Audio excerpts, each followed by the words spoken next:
నమస్తే అందరికీ. ఆంధ్రప్రదేశ్లో బడికి వెళ్లే ప్రతి పిల్లల తల్లులకైతే ఈరోజు ఆంధ్రప్రదేశ్లో ఉండే కూటమి ప్రభుత్వం శుభవార్త అయితే చెప్పింది. ఈరోజు శాసనసభలో మన ఐటీ శాఖ మంత్రి, విద్యాశాఖ మంత్రి నారా లోకేష్ బాబు గారు అయితే ఆంధ్రప్రదేశ్లో ఉండే తల్లులకైతే శుభవార్త అయితే చెప్పారు. వాటి వివరాలు మనం ఈ వీడియోలో తెలుసుకున్నాం. ఎవరెవరికి ఈ తల్లికి వందనం కింద 15,000 ఎవరెవరికి వస్తాయి, ఎవరెవరికి రావు అనే విషయాలన్నీ మనం ఈ వీడియోలో తెలుసుకునే ముందు మన ఛానల్ ఇంతవరకు ఎవరైతే సబ్స్క్రైబ్ చేయలేదో వారు ఇప్పుడే సబ్స్క్రైబ్ అయితే చేసుకోండి. 2019 ఎలక్షన్లప్పుడు అప్పటి ప్రతిపక్ష నేత, ఇప్పటి ముఖ్యమంత్రి శ్రీ నారా చంద్రబాబు నాయుడు గారు అయితే బడికి వెళ్లే ప్రతి పిల్లలకైతే తల్లికి వందనం కింద ప్రతి ఒక్క పిల్లకు 15,000 ఇస్తామని కీలకమైన హామీ అయితే ఇచ్చారు. అదే హామీని అయితే ఇప్పుడైతే వారు నెరవేర్చబోతున్నారు. ఈరోజు శాసనసభలో మన విద్యాశాఖ మంత్రి నారా లోకేష్ బాబు గారైతే బడికి వెళ్ళే ప్రతి పిల్లలకు 15,000 ఖచ్చితంగా మేము అందజేస్తామని ఈరోజైతే వారు చెప్పారు. ప్రతి పిల్లకు మీరు గవర్నమెంట్ స్కూల్కి పంపిస్తున్నా, అలాగే ప్రైవేట్ స్కూల్కి పంపిస్తున్నా, మీ పిల్లలు 1వ తరగతి నుంచి 12వ తరగతి వరకు స్కూల్లో చదువుతున్నా లేకపోతే కాలేజీలో చదువుతున్నా ప్రతి పిల్లలకు మేము 15,000 ఇస్తామని వారు ఈరోజైతే శాసనసభలో అయితే చెప్పారు. ఈరోజు శాసనసభలో మన విద్యాశాఖ మంత్రి లోకేష్ బాబు గారు ఏం చెప్పారు మీరు ఈ వీడియోలో అయితే చూడండి. ఎన్డీఏ ప్రభుత్వం అధికారంలోకి వచ్చే ముందల చాలా స్పష్టంగా ఎంతమంది బిడ్డలు ఉంటే అంతమంది బిడ్డలకి ఇస్తామని హామీ ఇస్తాం జరిగింది. ఆ హామీకి మేము కట్టుబడి ఉన్నాం.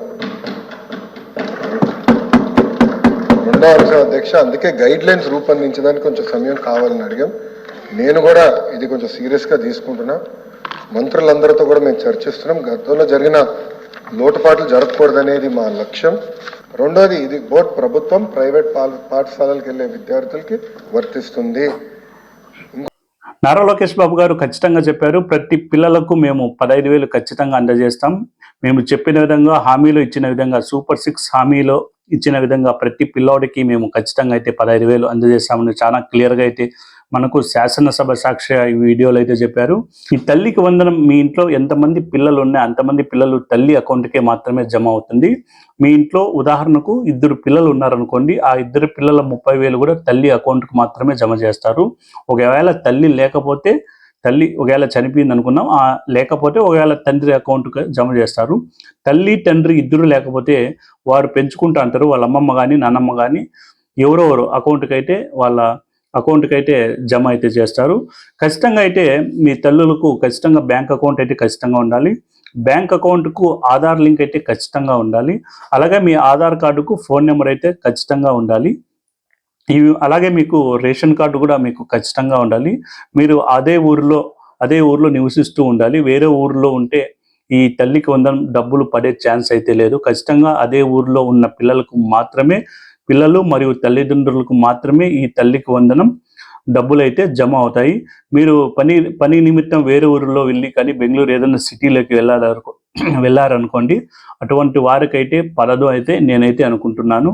ఖచ్చితంగా అయితే మీరు ఊర్లోనే ఉండి మీ పిల్లలను చదివించుకుంటామంటే ఖచ్చితంగా మీకైతే తల్లికి వందనం డబ్బులు అయితే మీ అకౌంట్లో అయితే జమ అవుతాయి.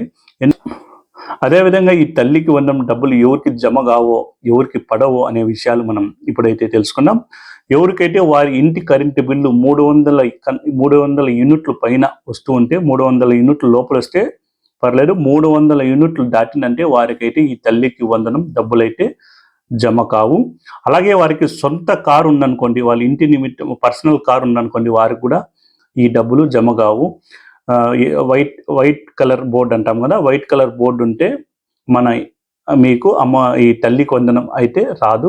ఒకవేళ మీరు ఎల్లో కలర్ అంటే మీ భర్త ఒకవేళ ట్యాక్సీ డ్రైవర్ అయితే అతను కానీ ఎల్లో బోర్డు కానీ ఉంటే దానికైతే పర్లేదు, అది జీవనాధారం కాబట్టి అటువంటి వారికైతే తల్లికి వందనం డబ్బులు అయితే వస్తాయి. వైట్ బోర్డు ఉన్న కారుకైతే మీకు తల్లికి వందనం డబ్బులు అయితే జమ కావు.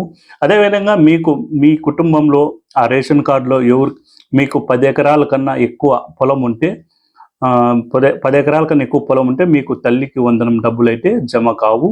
మీ పేరు మీద ఉన్న, మీ భర్త పేరు మీద ఉన్న అందరికీ ఒకే రేషన్ కార్డు ఉంటుంది కాబట్టి అటువంటి వారికి కూడా ఈ తల్లికి వందనం డబ్బులు జమ కావు. అదేవిధంగా ఎవరైతే ఇన్కమ్ ట్యాక్స్ కడుతూ ఉంటారో, అంటే 7 లక్షల పైన ఎక్కువ ఎవరికైతే సంవత్సర ఆదాయం ఉంటుందో అటువంటి వారికి కూడా ఈ తల్లికి వందనం డబ్బులు జమ కావు. అలాగే మీ ఇంట్లో మీ ఇంట్లో ఎవరైనా సాఫ్ట్వేర్ కానీ లేకపోతే ఎక్కువ బిజినెస్ చేసేవాళ్ళు ఖచ్చితంగా అయితే ఇన్కమ్ ట్యాక్స్ అయితే పే చేస్తుంటారు. అటువంటి వారికి కూడా ఈ తల్లికి వందనం జమ అయితే కావు.